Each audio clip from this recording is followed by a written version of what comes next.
जॾहिं तव्हां हीउ बजट ठाहींदा आहियो, माना पहिरियां जॾहिं तव्हां सोचींदा आहियो त हाणे मनसूबा ठाहियूं, ज़हन में छा सोचींदा आहियो, छा नज़र में रखी करे इहा बजट ठाहींदा आहियो? इहा त इहा कढणी कीअं आहे?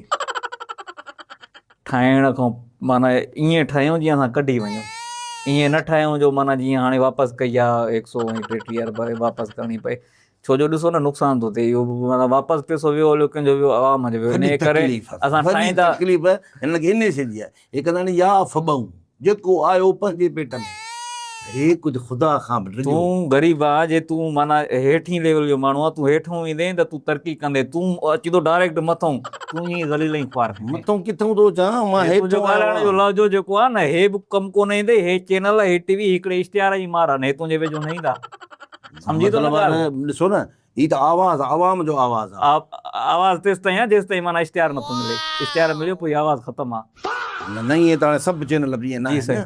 मां ॾिठो आहे खोड़ ॻाल्हियूं जेके आहिनि हक़ सच जूं ॻाल्हियूं कनि वेठा, ऐं हिन महिल असांखे घुरायो हिन जे लाइ अथनि न, बाबा जेको हक़ सच जो चओ, असां चऊं था हिन में बेवकूफ़ न थियो, हुननि जा इश्तिहार बंदि आहिनि। जेके भला जेको अवाम हिन बजट ते दाऊं थो करे, शिकायतूं थो करे, उन्हनि खे तव्हां भला कहिड़ो मैसेज?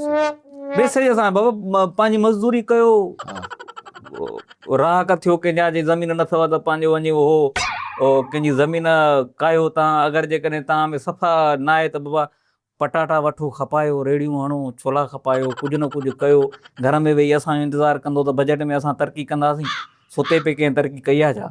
सुञूं सुम्हंदे सुञूं उथंदे, निकिरंदे कुझु कंदे त कमाईंदे त खाईंदे। मतिलबु इहो आहे त तव्हां मासिरो को बि न करे। वॾी महिरबानी तव्हांजी, तव्हां प्रोग्राम में नाज़रीन, ऐं तव्हां मिनिस्टर साहिब जी बि ॻाल्हि ॿोल ॿुधी, आम आवाम जी बि ॻाल्हि ॿोल ॿुधी, उन्हनि पंहिंजा सवाल उन जे साम्हूं रखिया, ऐं मिनिस्टर साहिबु पंहिंजे सवालनि जा जवाब भरपूर नमूने सां ॾिना आहिनि, ऐं तरीक़ेकार बि ॿुधायो आहे त जंहिं नमूने सां बजट रखंदा आहिनि, अहिड़े ई नमूने सां बजट कढंदा बि आहिनि।